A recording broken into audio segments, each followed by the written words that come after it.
నమస్తే, నేను Madhu. ABN journalist దారుణ హత్య. ఈ హత్య ఎలా జరిగింది, ఎక్కడ జరిగింది, ఈ హత్యకు గల కారణాలేంటి, ఈ రోజు మనం తెలుసుకుందాం. ప్రస్తుతం మనతో పాటు ఉన్నారు senior journalist doctor Durga Vadlamani గారు. వారిని అడిగి మరిన్ని విషయాలను తెలుసుకుందాం. నమస్కారం అండి మేడం. ఒక ఏబిఎన్ జర్నలిస్ట్ ని దారుణంగా హత్య చేసినట్లు ఒక ఘటన అయితే వెలుగులోకి వచ్చింది. అసలు ఎవరు చంపారు, ఎందుకు చంపారు, దాని వెనక ఉన్న కారణాలు ఏంటి మేడం? ముందు జగన్మోహన్ రెడ్డి, వాళ్ళు జగన్మోహన్ రెడ్డి హత్య అనగానే అందరూ కంగారు పడ్డారు కదా. అవును. కానీ అతను ఒక జర్నలిస్ట్ అని తెలిసాక ఊపిరి పీల్చుకున్నారు. వీకోటలో ఉంటాడు ఇతను, చిత్తూరు జిల్లా. ఇతను వాకింగ్కి వెళ్తే ఎవరో వచ్చి బైక్ మీద వచ్చి చంపేశారు. అతనికి ఇంకొక వ్యక్తి కూడా సహాయం చేశారు. సో కత్తులతో పొడిచారని తెలుస్తుంది. ఇక్కడ మనకి ఎందుకు చంపారు అనే దాని మీద ఒక క్లారిటీ రాలేదు. అంటే ఇది వ్యక్తిగతం కావచ్చు. ఎందుకంటే ఇప్పుడు ఆంధ్రప్రదేశ్ వర్కింగ్ ఫోరం ఏదైతే ఉందో, జర్నలిస్ట్ వర్కింగ్ ఫోరం, వాళ్ళు అరవ గోపాల్ అని ఆయన కూడా అదే అన్నాడు కదా, ఏదైనా కక్షలు ఉంటే మీరు కూర్చుని సామరస్యంగా పరిష్కరించుకోవాలి కానీ ఇలా చంపటం ఏంటి. అది కరెక్టే కదా. ఇప్పుడు మరి వ్యక్తిగత లావాదేవీలు ఏమైనా ఉన్నాయేమో. ఆ చంపిన అతని పేరు తమీం అని తెలుస్తుంది. అతను రౌడీ షీటర్. అంటే ఇంతకు ముందు ఆయన పైన కేసులు ఉన్నాయి. ప్లస్ అతను యాక్చువల్గా అతను కూడా వీకోటే కానీ ప్రస్తుతం కర్ణాటకలో ఉంటున్నాడు అతను. నేను అనుకోవడం ఏదో ఏమంటారు, రియల్ ఎస్టేట్కి సంబంధించి కానీ, లేదు ఆస్తి తగాదాలు కానీ, లేదు ఎవరికైనా మధ్యవర్తిత్వం నెరపడంలో కానీ ఏదైనా సమస్య ఉండి ఉండొచ్చు. మనకు అర్థమైంది అది.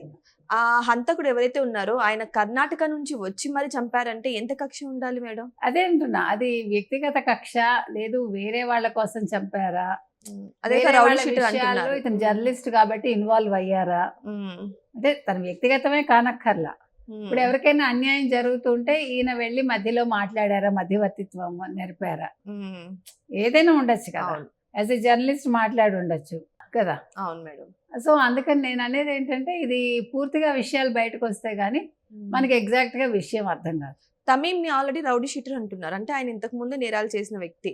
సో ఆయనతో ఎవరైనా డబ్బులు ఇచ్చి హత్య చేయించిండొచ్చా మేడం? అదే అంటున్నాను, ఇక్కడ తమీంతో గొడవలా డైరెక్ట్ గా, లేదు వేరే వాళ్ళతో గొడవల్లో మీరు అన్నట్టుగా తమీంకి డబ్బులు ఇచ్చి చేయించారు ఆయన అనేది కూడా ఒకటి తెలియాలి.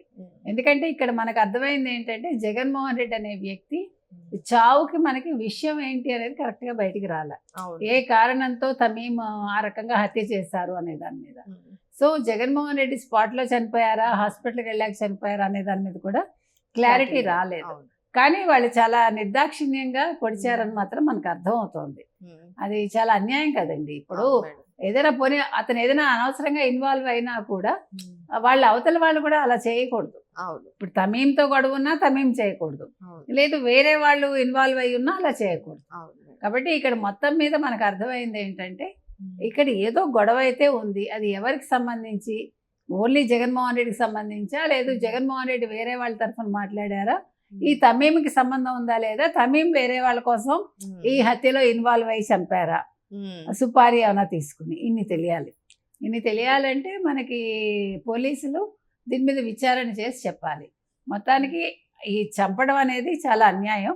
ఇవాళ Arava Gopal Andhra Pradesh working journalist forum తరఫున ప్రగాఢ సానుభూతి అయితే తెలియజేశారు. ఇంకా ఆ ఫోరం సభ్యులందరూ కూడా, అందులో ఉండే ఆఫీస్ బేరర్స్ అందరూ కూడా అతని మరణానికి సానుభూతి చెప్పడం జరిగింది. అతని కుటుంబ సభ్యులు ఎవరు ఏంటి అనేది ఇంకా తెలియలేదు, ఎంతమంది పిల్లలు ఏంటి అని. ఏదైనా ఇది తీరని లోటు అండి.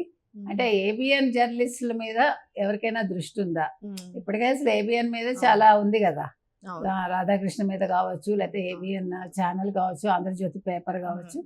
సో ఇది వ్యక్తిగత కక్షలా, లేదు పేపర్ మీద కోపమా, ఛానల్ మీద కోపమా, ఇది ఏ రకంగా తీర్చుకున్నారు అనేది మనకి వివరాలు వెలుగులోకి రావాలి. తమీం ని ఎలా పట్టుకున్నారు మేడం పోలీసుల్ని డీటెయిల్స్ అడుగుతున్నా సరే, అంటే మన జర్నలిస్ట్ సంఘాలు డీటెయిల్స్ అడుగుతున్నా ఇంతవరకు బయట పెట్టట్లేదంట, కనీసం చెప్పడం లేదంట.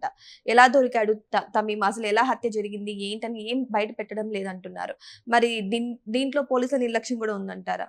మన ఈ మధ్య కాలంలో చూస్తే చాలా కేసుల్లో కొంత శాతం పోలీసులు అయితే వైసీపీకి అండగా ఉంటున్నారు.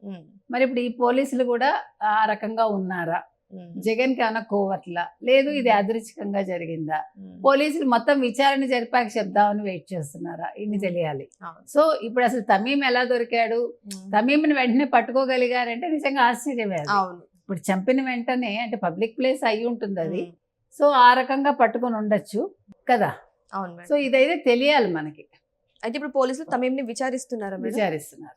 సో త్వరలోనే తెలుస్తుంది ఎవరు తెలుస్తుంది. చంపారు యా, యా. ఏంటి అనేది. అసలు ఎందుకు చంపబడ్డాడు అతను, ఇతను ఎందుకు ఇన్వాల్వ్ అయ్యాడు, ఇతనితోటే కక్షలా వేరే వాళ్ళ కోసం చేశాడా, లేదు ఆ జగన్మోహన్ రెడ్డి వేరే వాళ్ళ కోసం ఇన్వాల్వ్ అయ్యారా, ఇవన్నీ తెలియాలి. ఇప్పుడు వాళ్ళ కుటుంబ సభ్యులకి అయితే మాత్రం ప్రగాఢ సానుభూతి అందరూ చెప్తున్నారండి, మనం కూడా తెలియజేస్తున్నాం.